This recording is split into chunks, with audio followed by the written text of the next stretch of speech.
નવગુજરાતમાં આપનું સ્વાગત છે। રાજકોટમાં બાબા બાગેશ્વર ધીરેન્દ્ર કૃષ્ણના દરબારને લઈ પરસોત્તમ પીપળિયાની રજૂઆત। સામાજિક અગ્રણી પરસોત્તમ પીપળિયાએ એ ડિવિઝન ખાતે કરી અરજી।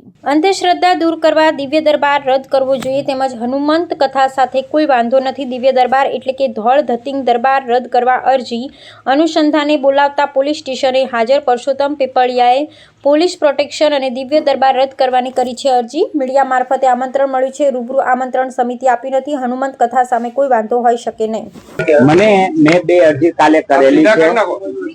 એક અરજી એ પ્રકારની છે કે અમને જે હનુમાન કથા જે કહે છે તે અમે આવકારીએ છીએ, એની સામે અમારો કોઈ વિરોધ નથી અને સનાતની તરીકે એની સામેનો વિરોધ હોવો પણ ન જોઈએ।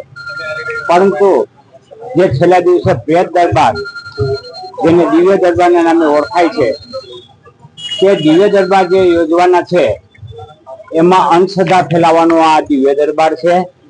તો એમાં મેં મોહિતરાનો જે પ્રશ્ન રજૂ કર્યો છે એટલે એમને મને મીડિયા દ્વારા આમંત્રણ આપ્યું છે, કોઈ રૂબરૂ આમંત્રણ આપ્યું નથી।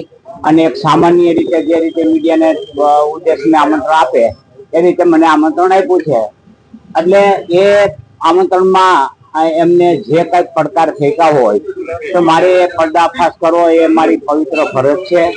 એટલે એક આલોચક તરીકે જયારે હું આલોચના કરી રહ્યો હોય ત્યારે હું તેમને દરબારમાં જઈ અને મોહિતરાનો પ્રશ્ન રજૂ કરી જો મોહિતરાના પ્રશ્નમાં તેઓ મને ઉચિત લાગશે તો હું બાબાને આવકારીશ।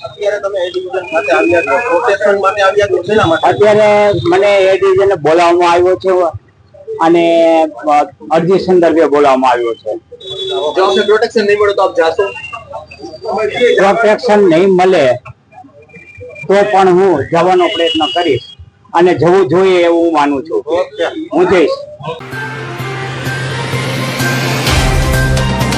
तो व्हाट्सएप, ट्विटर, फेसबुक, इंस्टा जहाँ भी आपका अकाउंट है इसे शेयर बटन के द्वारा वहाँ पर शेयर करें।